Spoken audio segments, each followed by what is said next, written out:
Hello everybody, it is me, 𝐈𝐓'𝐒, and thank you so much for clicking on my video. So if you are new here, welcome. I'm so glad to have you here. And I talk about the pre-med life, soon to be the medical school life, modeling in New York City, hair stuff, you know, all this, that, and the other thing. If you are not new here, welcome back. You know I love you already. If y'all could like, comment, subscribe, you know it helps me out as a creator, and listen, I love that. So again, thank you so much for joining me, because today we're talking about personal statements, and this video is also for anybody who believes there is no green in New York City. Juan, that's you. But yeah, so without wasting any more time, let's get started on some tips, some tricks, some mistakes that I commonly see in students making their personal statements, and anything in between. So let's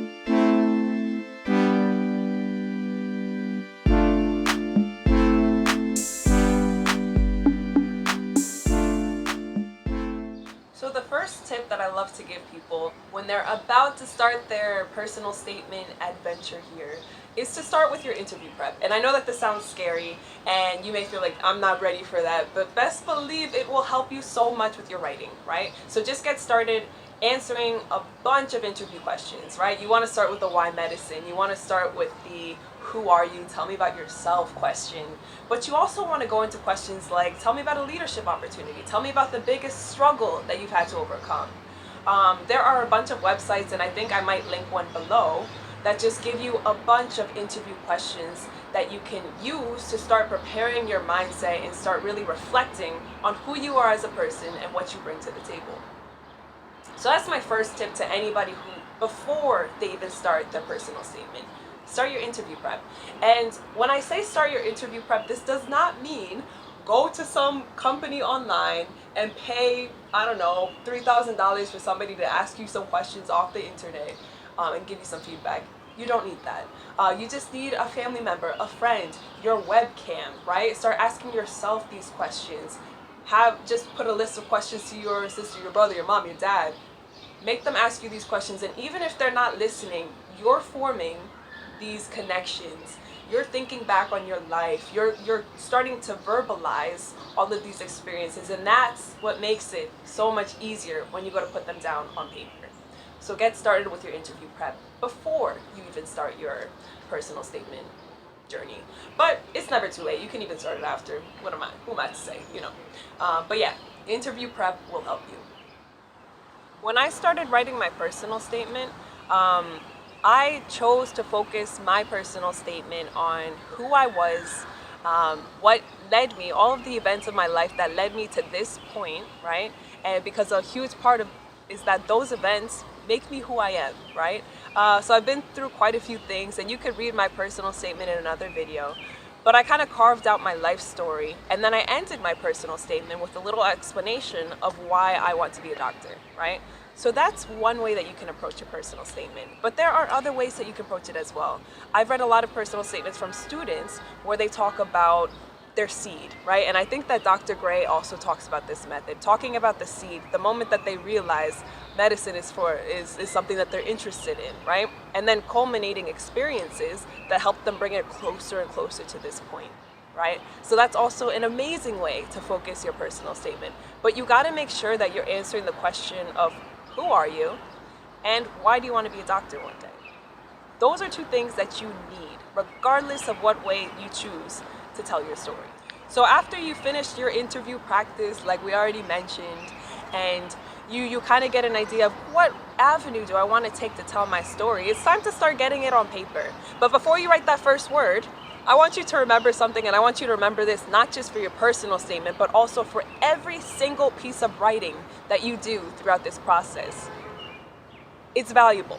Every single word, every single letter, every punctuation is incredibly valuable, right? This is the only opportunity that you have as an applicant to speak to the admissions committee's members, right? So you gotta make everything count, because even if you think you're the most boring person ever, even the amount of space that they give you on that application will not be enough for you to tell your story.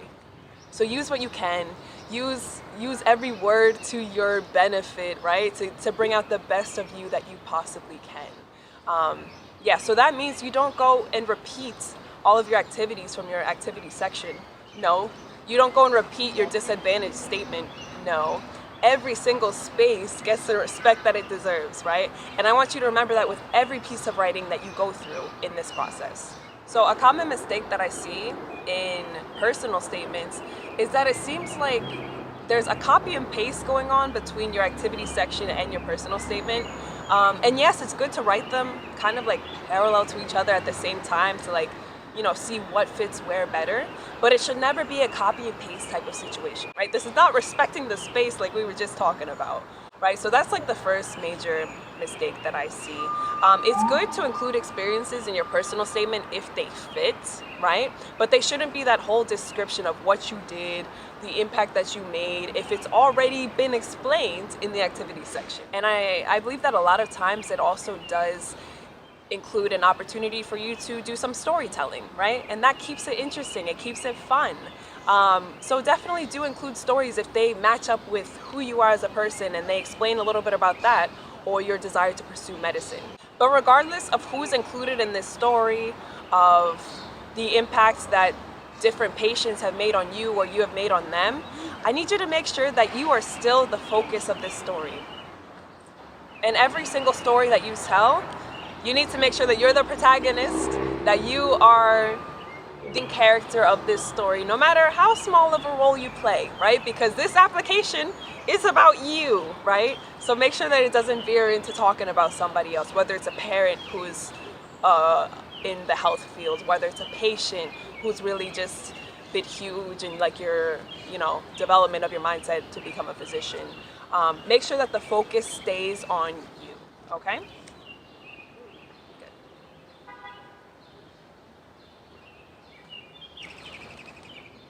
Another very common mistake that I see in some of these personal statements that I review is the use of language, right?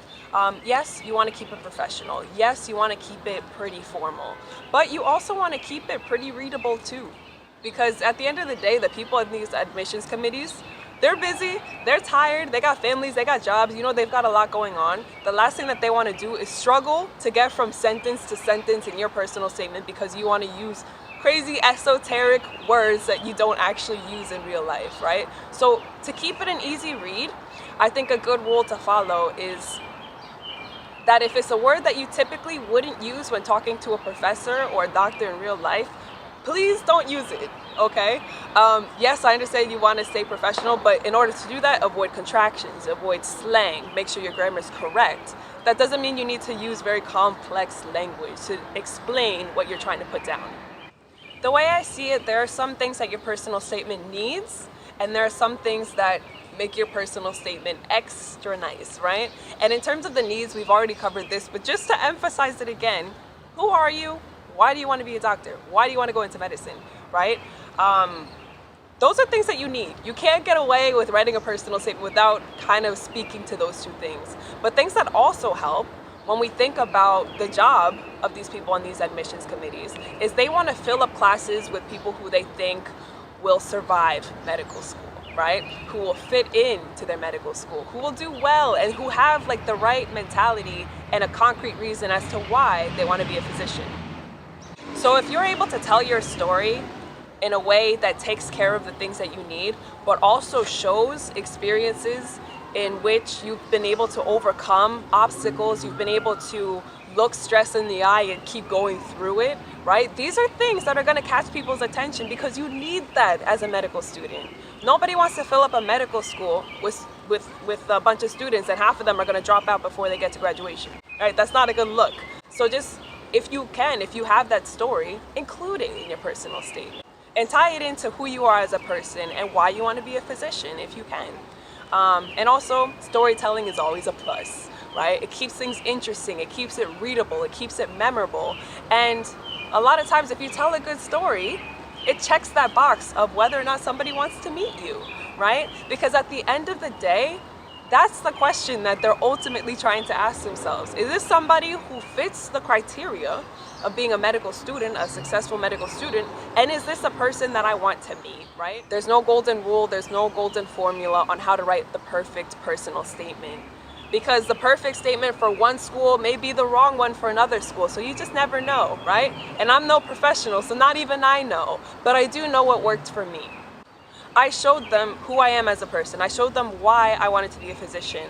I showed them an experiences throughout my life where I struggled and was able to make it through that regardless.